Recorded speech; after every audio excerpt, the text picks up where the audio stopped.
Welcome to the next episode of the More People podcast. I'm your host, Richard Hanwell, Managing Director for More People, and today's guest is Sean Sankey from Much Clearer. Sean, for the few people that don't know exactly who you are, could you please just intro yourself? The lucky few. So my name's Sean Sankey. So I run a company called Much Clearer, been doing that since 2011. I think most people will put us in one of two boxes. I work with a lot of top teams as an executive coach, helping individuals thrive at that top table. Solve a lot of conflict, get involved in a lot of tussles. Then also on the more commercial side, people draw me in to be a bit of a growth strategist and helping companies think differently about how they scale the impact of what they do. As you just alluded to there, you spend a lot of time with top teams, people that naturally want to develop and progress their careers.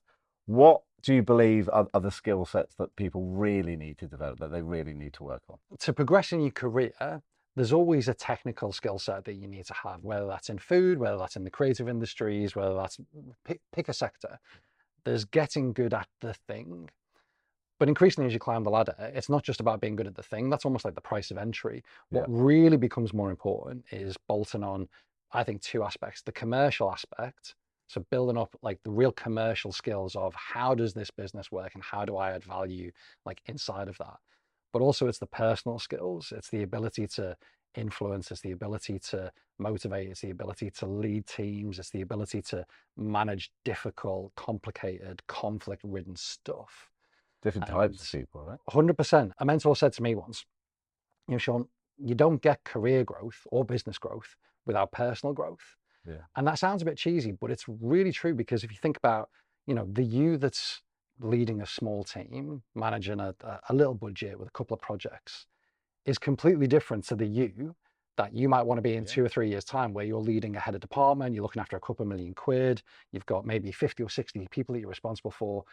You haven't just got a little bit better, you're a fundamentally different person with a completely different outlook and skill set. So embracing that personal growth and thinking about, okay, who do I need to become to be able to cope with that complexity, that demand, those politics, those difficulties? What do I need to go through, right? That becomes all the more important if you're wanting to make serious progress in your career, because that's what's needed at the top table. It's not just being better at the thing, it's being able to manage all of those dynamics. Yeah. And I think also people get to these more senior roles because they're particularly good at that skill set. But then when you get to the manager role, you get to the director role. So if you're a sales director, you then stop selling. You're then managing salespeople. So you have to go through that evolution piece. Yep. And you are in a totally different scenario of the skill set that you've been leaning on for so long. You've suddenly found yourself in a motivational piece, and you've got to draw from your experiences. But potentially you're managing or leading people of a different generation and what have you. I think that's where some of the hurdles kind of come, right? So I was chatting to an MD the other day, and he said that his non-exec hit him with a bit of a truth bomb the other day, where he said, look, you don't want to be a genius with 1,000 followers. Yeah. The business can't rely on you being smart, like in all the situations, because you can't scale, right? So he's having to reposition himself as, and he said, it sounds arrogant, but actually it's quite a humbling thing. He's like, how do I multiply my genius? How do I take the stuff that I've learned over 20 years and multiply that into other people? Because that's the only way this business is going to scale.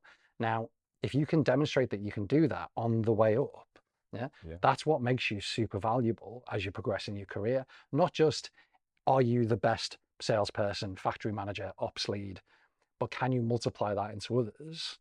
That becomes incredibly valuable. But I think that's a thing that a lot of people miss. It's like, it's incumbent on you to develop that skill set to go, okay, how do I not just like be a brilliant kind of contributor, but enable that in others and evolve it. You can't just hoard the age-old saying, if you want to go fast, go alone. If you want to go far, go together, right? So you've got to pass that on, evolve it, and what have you. Otherwise, you're just going to be a busy fool. And that's why it takes humility, right? Because you've got to be humble to suspend that ego-driven, like, oh, it feels good when I'm doing my thing and I'm contributing and I'm making this impact.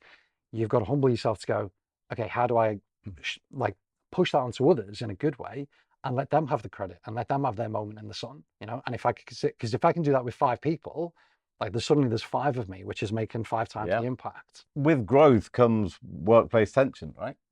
And I think that there can be conflict, there can be tension. How do people get better at kind of managing that? What's kind of underneath that? So I was really fortunate early in my career where we got trained specifically around conflict management, conflict resolution. Okay. Started off in corporate consulting, was working with high stakes projects in lots of different sectors. And inevitably, when you're at the top table, you've got strong personalities with different Big opinions, opinions, yeah. right? And so managing those dynamics and managing conflict becomes part of the toolkit. If you can't do that, you might achieve results, but you just leave a trail of mayhem and devastation in your wake. So becoming better at navigating and managing inevitable conflict, because it's inevitable. Yeah. Like multiple times through a year, you'll be having battles at board or battles like between teams on, right, which project takes priority, who gets what budget, which product are we going to launch? Oh, well, we've been investing in that for 6 months. Now we're going in a different direction. There's going to be potential for conflict all over the place. There's always 3 dimensions. There's the rational, the political, the emotional. Okay. Right? And people try to solve conflict rationally. It's like, well, I've got a better idea. Look, let me convince you why my thing is better, right? And I can lay out all the pros and cons and show you the business case and everything. But the resistance isn't coming from a rational place. It's coming from a more political or emotional place. Yeah. So learning that as you develop and as you grow and go, well, okay, how do I navigate, what even is organizational politics? How do I figure out, okay, who's got the power here? And how do I navigate that? Who's got the relationships where I need to be having side conversations to influence somebody towards like what I need before we even have the meeting where the conflict's going to happen? Yeah. People are completely blind to that being a dynamic. So It can be a healthy dynamic though, right? Because if everyone just agrees, you've got the same blind spots, right? Exactly that. So being okay, and this is the thing, being okay with the fact that tension is healthy, it's going to happen, politics exist, that's the first stage to getting good at it. So acknowledging politics inside organizations then allows you to get good at navigating it. Notice I don't say managing it or manipulating it. Yeah. It's you're navigating conflict and you're Like navigating marriage. tension. Right? It is exactly that. No good relationship exists without it. Yeah. Right? So you're not going to kind of back away or getting into a fist fight every time you have conflict with your significant other. Why would it be any different at work? So navigating the political and starting to bolt on that emotional stuff. We started to get better, haven't we, over the last 10, 15 years at talking about emotional intelligence and Daniel Goleman's book and all the rest of it. But genuinely, as people climb the ladder, getting very good and very sophisticated at understanding, where anger is coming from, where worry is coming from. We talk a lot about risk. Risks are just corporate worries. Right?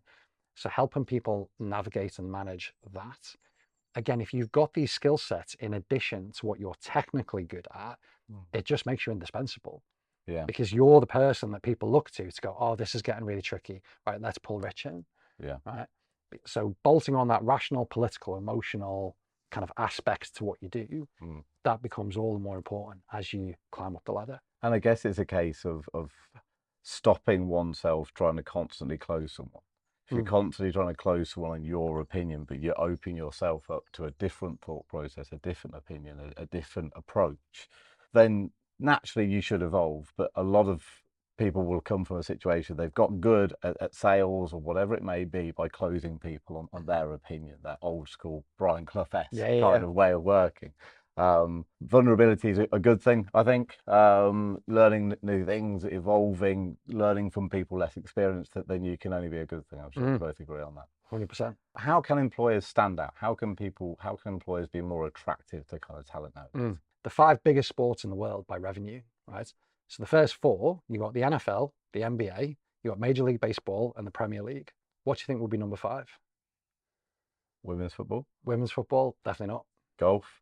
You think PGA Tour, loads of money in that? Nope, it's not that. People say cricket or tennis or anything. Yeah. It's the UFC. It's MMA. Ah, right, okay. Right. So by revenue, they turned over 1.3 billion last year. They're the 5th biggest sport in the world. Now they've gone to that from turning over 14 million in 2004. That's 100x in 20 years. Now, a big part of how that happened was a guy called Dana White, is the president of the UFC. And he's done some brilliant interviews where he's talked about that whole journey of growth and everything that's gone into that. And he's a controversial character, but he's got some really interesting insights. And one of the things that he said is, very early on, I learned that in order to stand out in the right way, because we're talking about how do employers stand out, right?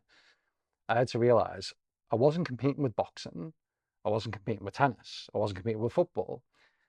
I was competing for my customers' attention on a Saturday night with the date they could go on, the game they could play, the sleep they could have. And how do I convince you that of all the things that you could do with that Saturday night, give me $55 for your pay-per-view, right? Yeah.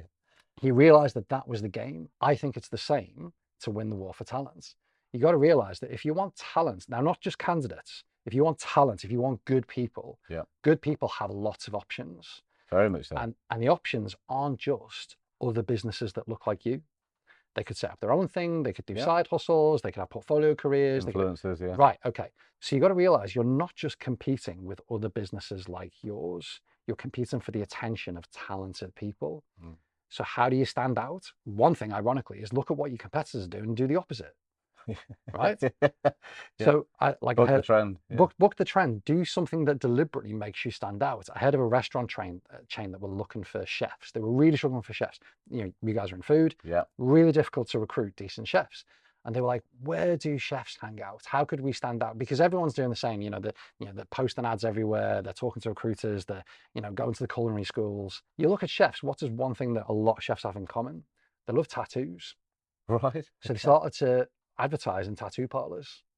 Before you knew it, they were starting to get loads and loads of inquiries and vacancies coming out, and candidates coming at them, approaching them, because they did something that was different to everyone else. Wildly different, yeah. So you got to think about, okay, I'm not competing with people that look like me, but I can learn from them and see what the norm is and then book the trend. Yeah.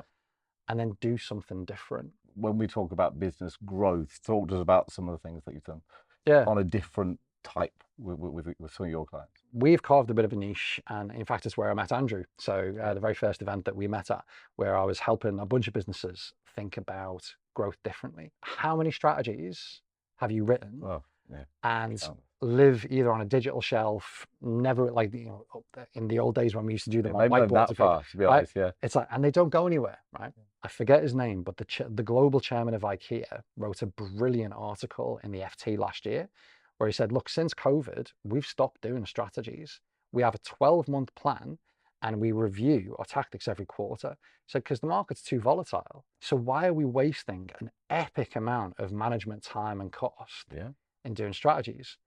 What they do now is what I kind of coach people in, which I've nicked from the tech sector, which is run lots of experiments. So these are short, sharp little tests where you're trying to get data from the market, right, about a particular hunch that you've got. Get some feedback and iterate. Because if you can do 10 cycles of tests, real world tests in the market with customers, in the time that the guy down the road is just getting his act together on shaping up a project, you're moving literally at 10 times the pace. And pace is what we need now for growth. The market's moving too quickly. So I think a lot of businesses could do well to think about, how do we pair short market-facing experiments alongside and informed by our overall growth strategy. Sean, something that we're asking each and every guest, based on the fact that we're turning 24 years old this year, is what one piece of advice would you give your 24-year-old self? Start yoga sooner than you think, because your body breaks down after 30. And invest in Apple stock. I think there's something that's missed and that I wish I would have done better in my 20s, was develop a peer group of people that I respected, different to friends. Right. We all have friends and mates who are good for us to hang out with. But that's different to having a peer group of people that you actually admire. So I'm quite fortunate now where I've got a bunch of guys that I do life with, don't see them very often, but we're in and out of each other's worlds and we're pushing each other and helping each other to grow. And we've cultivated that peer group in a way which supports all of us in our different journeys, right? That doesn't happen by itself. No. And that's more than just mates that you go to the pub with and play footy with, right? Acknowledging that who you spend time with is who you become, because we take our cues from people around us, right? And so shaping that intentionally by going, okay, who am I hanging out with? How is that influencing the person that I'm becoming? Because if you can get that in really early in your life, it flywheels your growth. So it was something I learned in my 30s and I wish I would have got it in my 20s. Fantastic, superb. Sean, you've been a star. Thank you. Yeah, no, thanks for having us. Thank you.